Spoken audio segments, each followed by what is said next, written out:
जिसकी सत्ता ही नहीं उसे माया कहते हैं। सब कुछ भगवान का है।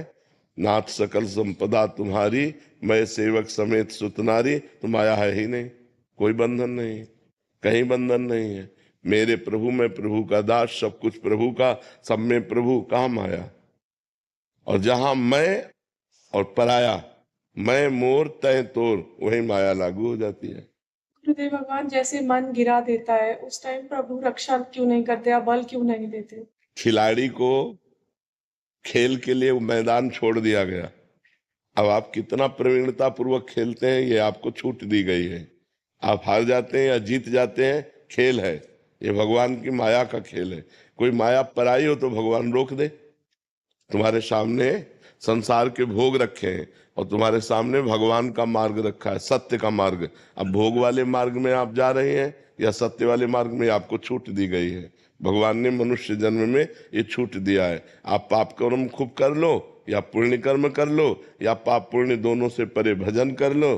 भगवान ने अवसर दिया, आपको ज्ञान दिया है। ऐसा नहीं कि आपको ज्ञान ना हो कि क्या अच्छा मार्ग क्या बुरा मार्ग। जब आप बुरा मार्ग चयन करते हैं तो आप ही तो चयन कर रहे हैं ना। तो भगवान का ना दोष है ना माया का दोष है, दोष हमारा है, जिसे भजन के द्वारा, सत्संग के द्वारा, शास्त्र स्वाध्याय के द्वारा हम निर्दोष अवस्था को प्राप्त हो, अपने मन पे शासन करें। हम मन के गुलाम क्यों हो गए? क्यों हो गए? भोगों के लिए तो हो गए। अब भोगों से हटिए, मन आपका गुलाम बन जाएगा। तो देखो, सुधार हमको अपना करना है, ना कि हमें माया पर लांछन देना है, ना भगवान पर लांछन देना है। आपने कभी देखा माया आके आपको परेशान कर रही? आप विचार करके देखिए, हमारा मन ही माया है। जब मन भोगों की तरफ जाता है और हम उसको सपोर्ट कर देते हैं तो हम गिर जाते हैं, और जब हम नहीं सपोर्ट करते तो हमको जलाता है, व्यथा पैदा करता है। उसे हम सह जाते हैं तो हम आगे बढ़ जाते हैं। उस व्यथा को सहना है जब मन को हम ना बोलते हैं और वो हमें जलाता है। अगर हम उस जलन को सह गए, भगवान ने कहा है, मात्रा स्पर्शास्तु कौन्ते शीतोष्ण सुख दुखदा आगमा पाइनो अनित्यास्तास्ति तिक्षस्व भारत। हे भारत, ये आने जाने वाले सुख दुख काम क्रोध आदि, इनको तुम सहो। जो सह जाता है वो भगवान को प्राप्त कर लेता है, जो सह नहीं पाता, भोग लेता है, वो माया को प्राप्त होता है, वो बार बार जन्म मरण को प्राप्त होता है। मुझे भगवान बहुत डर लग रहा है कि आप छोड़ न दे, गलतियां हो जाए तो। आज तक की सारी गलती की नाम पकड़े रहो, नाम। अगर नाम पकड़े रहोगे तो गलतियां भी जो हो गई हैं वो नष्ट हो जाएंगी, आगे होने की संभावना नहीं रहेगी। वर्तमान में जो हमारी कमजोरी वो ठीक हो जाएगी। खूब नाम जप करो, नाम जप करो। सुदीप जैन जी, दिल्ली से। राधे राधे। राधे राधे महाराज जी। महाराज जी, इस संसार में व्यक्ति द्वारा प्राप्त की जाने वाली अधिकांश सफलता आत्म परीक्षण का नतीजा है, ना कि केवल योग्यता या चरित्र का। महाराज जी, क्या ये बात परमेश्वर के राज्य में भी सत्य है? नहीं, आप कैसा, आपकी बात हम अभी समझ नहीं पाए, क्या कहना चाहते हैं? नहीं, इस संसार में आगे बढ़ने के लिए जरूरी रहता है कि अपने प्रयास रहे और वो उसको हम आगे प्रोजेक्ट कर पाए, सबको पता चले कि हम ये प्रयास कर रहे हैं। नहीं तो सबको सफलता मिल जाती है क्या? नहीं मिलती ना। तो उसमें भी पीछे लगा हुआ प्रारब्ध है। अगर आपका प्रारब्ध सही हुआ तो थोड़ी सी भी प्रयत्नशीलता आपको बहुत ऊंचाई पे पहुंचा देगी। अगर आपका प्रारब्ध बुरा है तो बहुत बड़ा प्रयत्न करने पर हाथ कुछ नहीं लगा, वो असफलता ही हाथ लगी। तो जगत में देखा जाता है दो प्रकार के प्राणियों को, कि थोड़ी सी प्रयत्नशीलता वाले बहुत उद्योगशील हो गए, बहुत व्यापारी धनी मानी बन गए, और एक बहुत पढ़ा लिखा, बहुत प्रयत्नशील, बहुत बुद्धिमान, लेकिन वो कुछ सफलता प्राप्त नहीं कर पा रहा। तो उसके पीछे उसका प्रारब्ध होता है, उसके पाप फल और उसके पुण्य फल। पाप फल है तो उसको गिरा देगा, पुण्य फल है तो उसे उठा देगा।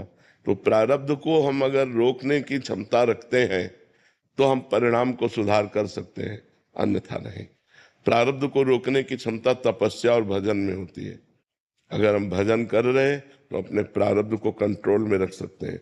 आया है बुरा प्रारब्ध, हम उसे शासन में ले सकते हैं, हम उसका परिवर्तन कर सकते हैं, क्योंकि मनुष्य जन्म है ना, हम नए भाग्य की रचना कर सकते हैं भगवान के भजन से। तपस्या, तपस्या का तात्पर्य है अपने धर्म में चलने पर जो हमें ताप मिलता है, जो हमें कष्ट मिलता है उसको सह जाना ही तपस्या कहते हैं। तो आप समझ पा रहे हैं? तो आपका मतलब था कि अध्यात्म में भी ऐसा होता है? हाँ, परमेश्वर के राज्य में भी सत्य है ये बात। ऐसा नहीं, परमेश्वर के राज्य में पुण्य और पाप का तो प्रवेश ही नहीं है। वो तो सच्चिदानंद मार्ग है, उसमें ऐसा नहीं। उसमें सफलता कृपा से विशेष होती है। अपना साधन तो निमित्त बनता है, अपना प्रयास तो निमित्त बनता है, लेकिन पूर्णता कृपा से होती है। क्योंकि हम सीमित सामर्थ्य वाले उस असीम परमात्मा को कैसे प्राप्त कर सकते हैं? हम जैसे एक सीपी है, वो समुद्र की था कैसे ले सकती है? सीपी वो समुद्र के, तो हम एक सीपी है, हमारी बुद्धि एक सीपी की तरह है और भगवान एक समुद्र है। तो वो कृपा करके हमारे सीपी में आके बैठ जाए वो बात अलग, वो हमारी बुद्धि में आकर के कृपा करके बैठ जाते हैं, पूर्ण ज्ञान, पूर्ण अनुभव, पूर्ण ब्रह्म परमात्मा स्वरूप हो जाता है। लेकिन उसमें हमारा प्रयास भी, अत्यंत प्रयत्न देखकर भगवान कृपा करते हैं। जब देखते हैं कि रात दिन ये साधना में लगा है, भजन में लगा है, तो वो कृपा कर देते हैं। ऐसे नहीं कि मनमानी भोगों को भोगे, खूब खाए पिए मौज मस्ती से रहे, भगवान कृपा कर दे, ये नहीं। जो रात दिन विकल है भगवान के लिए, तब भगवान की कृपा उतरती है और उसे भगवत साक्षात्कार करा देती है। उसमें शुभ अशुभ कर्मों का नाश होने पर भगवत साक्षात्कार होता है। उसमें शुभ अशुभ, लौकिक उन्नति और लौकिक अवनति, इन दोनों में हमारे पूर्व के शुभ अशुभ का बड़ा योग रहता है। लेकिन भगवत प्राप्ति में शुभ अशुभ दोनों का नाश होने पर योग प्राप्त होता है। समझ पा रहे हैं आप? नीतीश जी गुरुग्राम से। राधे राधे महाराज। राधे राधे महाराज जी। महाराज जी, मैंने जीवन में जो भी भक्ति की वह किसी ना किसी इच्छा की पूर्ति हेतु की। आपसे नाम जप की महिमा सुनी तो उसे भी 9 वर्ष आरंभ किया। अब मन में ये भाव उठता है कि अपने प्रभु की निष्काम भाव से आराधना कब कर पाऊंगा और कैसे कर पाऊंगा? जब हम ये रहस्य समझ जाएंगे, बड़े बड़े नहीं समझ पाते हैं और चूक करते रहते हैं। आप तो गृहस्थी में हैं, बड़े बड़े साधकों से भी चूक हो जाती है। हम जब कोई कामना करते हैं, कोई संकल्प करते हैं, तो अज्ञान ही होता है। परोपकार का संकल्प करते हैं तो ये भी अज्ञान है। समझ में आएगा तब जब हमें शुद्ध ज्ञान हो जाएगा। सबसे बड़ा परोपकार है अपने को संकल्प रहित कर लेना, अपने को कामना रहित कर लेना। क्योंकि सामने चराचर जगत में एक सच्चिदानंद भगवान के सिवा कोई नहीं है। बहुनाम जन्मनावंते ज्ञानवान माम प्रपद्यते वासुदेवा सर्वमित सा महात्मा सुदुर्लभा। वासुदेव का क्या उपकार करोगे? वासुदेव ही स्वयं सब रूपों में बना, ये तुम जान लो, यही तुम्हारा उपकार हो जाएगा। भगवान ही चराचर जगत में अपना रूप धारण किए हुए विराजमान है। वो अपने आप का सृजन कर रहा है, अपने आप का पालन कर रहा है, अपने आप का संहार कर रहा है। ये तुम जान लो, यही परोपकार हो जाएगा। इस परोपकार शरीर का, अब ये दोबारा जन्म न ले, ये परम पद को प्राप्त हो जाए, क्या कामना करोगे? रुपया जितना एकत्रित होगा मरने के बाद 1 रुपया जाएगा क्या? शरीर जाएगा क्या? संबंधी जाएंगे क्या? यहाँ का जितना भी पद प्रतिष्ठा जाएगा क्या? विवेक वही है जो परिणाम को देखता है। विवेक वही है जो परिणाम को देखता है। अविवेक वही है जो वर्तमान के भोग को देखता है। तो जब नाम जप करोगे और सत्संग सुनोगे तो विवेक का प्रादुर्भाव होगा। विवेक मोह का नाश करेगा और मोह ही समस्त भोगों की लालसा की जड़ है। मोह ही आवागमन की जड़ है। मोह मूल बहुशूल प्रद त्यागो तम अभिमान भजो राम रघुनायक कृपा सिंधु भगवान। जब तक मोह का त्याग नहीं होगा तब तक नहीं। संकल्पों का त्यागी ही ज्ञानी है, भक्त है, योगी है। कोई संकल्प नहीं।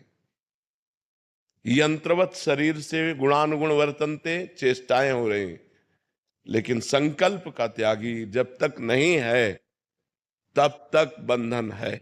संकल्प का बंधन है। किस बात का संकल्प? एक परमात्मा ने संकल्प किया, उसी संकल्प में आप अपना संकल्प मिला दीजिए। एकोहम बहुश्यामा। उस परमात्मा ने संकल्प किया एकोहम बहुश्यामा, मैं एक बहुत रूपों में हो जाऊं, वही तुम हो, तत्त्वमसि। किस बात का संकल्प, कैसा संकल्प, क्या परोपकार, क्या उद्धार? खेल हो रहा है, आप प्रश्न कर रहे हैं, इधर से उत्तर हो रहा है, वही प्रश्न करता है, वही उत्तर देने वाला है।